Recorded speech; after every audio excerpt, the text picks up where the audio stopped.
जब दुनिया नई नई थी तब देवताओं ने आकाश में एक युद्ध किया।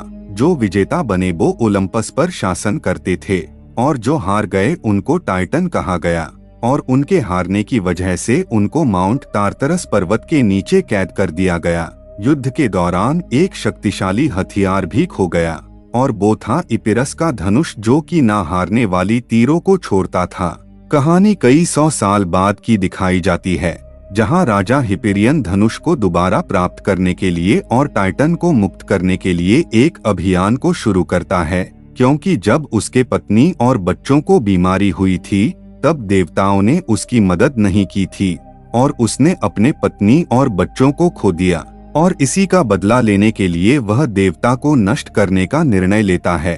हिपेरियन ने सबसे पहले सिविलाइन को अपने कब्जे में कर लिया और वहां के पुजारी, जिनका नाम से फेडरा था, उनको और उनके सहायकों को बंदी बना लिया और धीरे धीरे उसने आसपास के सभी गांव को नष्ट कर दिया। तभी एक गांव को दिखाया जाता है जहां एक लड़का पत्थर शिल्पकार का काम करता है, जिसका नाम थीसियस है। थीसियस के पास एक बूढ़ा आदमी हमेशा बैठा रहता था, जो मानवता को बचाने के लिए थीसियस को प्रशिक्षित करता था। लेकिन थीसियस जो था, उसकी मां का धार्मिक अपहरण कर लिया गया था और इसीलिए थीसियस को नाजायज औलाद माना जाता था।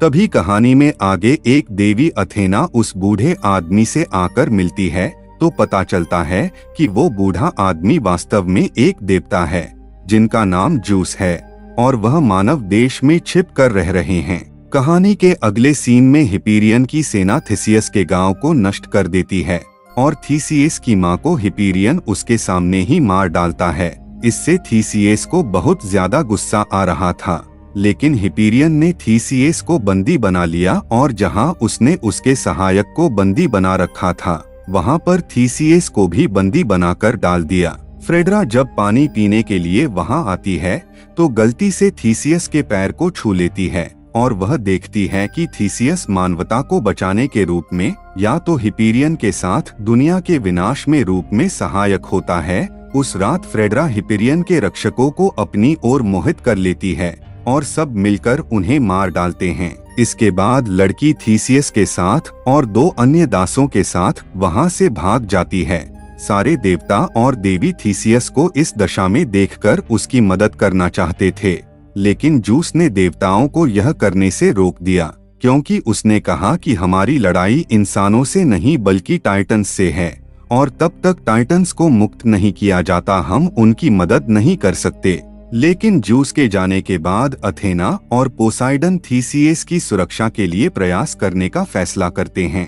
अगले सीन में फेडरा थीसियस को बताती है कि उसको अपने गांव में लौटकर अपनी मां का सही ढंग से अंतिम संस्कार करना चाहिए, क्योंकि हिपेरियन के मारने के बाद थीसियस की मां वहां ऐसे ही पड़ी थी। कहानी में आगे थीसियस अपने गांव आ जाता है और अचानक से उसे एपिरस का धनुष मिल जाता है। तभी वहां पर हिपेरियन के सैनिक आ जाते हैं और डरियोस नाम के योद्धा को मार डालते हैं और वहां पर एक कठोर युद्ध होता है। इधर थीसियस मानव सिंह के साथ कठोर युद्ध कर रहा था और वह उसे हराकर बाहर आता है तो अपने साथियों को फंसा देता है और अपने धनुष का उपयोग करके सभी को बचा लेता है और उसे रात फेडरा थीसियस के साथ संबंध भी बनाती है, क्योंकि वह अपनी भविष्यवाणी शक्तियों से मुक्त हो सके और थीसियस अपना वंश चला सके। थीसियस के साथ सभी लोग सिविल लाइन की ओर बढ़ते हैं ताकि उनकी जान बच सके, लेकिन वहां हिपेरियन ने एक और जाल बिछा रखा था, जिसमें थीसियस के हाथ से वह धनुष गिर जाता है और एक गीदड़ उस धनुष को उठाकर वहां से भाग जाता है और हिपेरियन के पास ले जाने लगता है। तभी वहां पर अथेना और एरिस थीसियस को बचाने के लिए आ जाते हैं और हिपेरियन के सभी राक्षसों को मारकर सभी को बचाते हैं। लेकिन तभी वह जूस आ जाता है और एरिस को सजा देने का फैसला करता है और सजा के रूप में उसे मार डालता है और अथेना को इजाजत देता है कि थीसियस को ऐसे घोड़े प्रदान करें जो हिपेरियन की सेना के खिलाफ अंतिम सांस तक लड़ते रहे। तभी अथेना थीसियस को और उसके लोगों को 2 घोड़े देती है, जो उन लोगों को उनकी सेना के पास पहुंचकर उसी दीवार के आगे दम तोड़ देते हैं।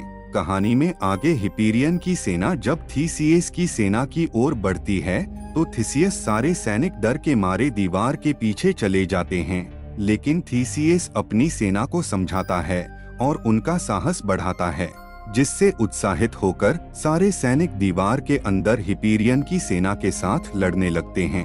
इधर हिपेरियन चुपके से टाइटन्स के पास पहुंच जाता है और धनुष का उपयोग करके सभी टाइटन्स को छुड़ा देता है।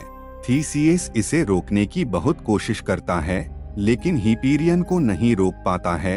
टाइटन्स मुक्त होते ही ज़्यूस अपने देवताओं के साथ वहां आ जाता है और टाइटन्स के खिलाफ एक जबरदस्त लड़ाई के लिए तैयार हो जाते हैं। देवताओं और टाइटन्स के बीच कुछ देर तक बहुत जबरदस्त लड़ाई चलती है और इधर थीसियस हिपेरियन का सामना करता है और उसकी भी हिपेरियन से जबरदस्त लड़ाई चलती है। लड़ाई के दौरान टाइटन्स सभी देवताओं को मार देते हैं शिवाय ज़्यूस के, और इधर थीसियस घायल हो गया था, लेकिन अंत में वह हिपेरियन को मार डालता है। इधर ज़्यूस टाइटन्स को रोकने के लिए पूरे माउंट टार्टरस पर्वत को नष्ट कर देते हैं और अथेना को अपने साथ ओलंपस ले जाते हैं, और बाद में वह थीसियस को भी अपनी शक्तियों द्वारा ओलंपस बुला लेते हैं।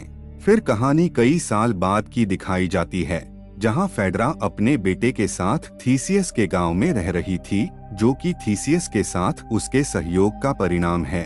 तभी एक बूढ़ा आदमी लड़के के पास आता है और उसे आसमान में आने वाली एक युद्ध की तैयारी के लिए कहता है।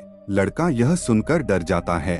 तभी लड़का अपनी आंखें बंद करता है और अपने पिता को यानी थीसियस को देवताओं के साथ टाइटन्स के खिलाफ लड़ाई में लड़ते हुए एक दृश्य देखता है, और यहीं पर इस कहानी का अंत कर दिया जाता है। दोस्तों, अगर आपको कहानी अच्छी लगी हो तो वीडियो को लाइक करना और हमारे चैनल को सब्सक्राइब करें बिना मत जाना। मिलते हैं अब एक नई कहानी के साथ एक नई वीडियो में।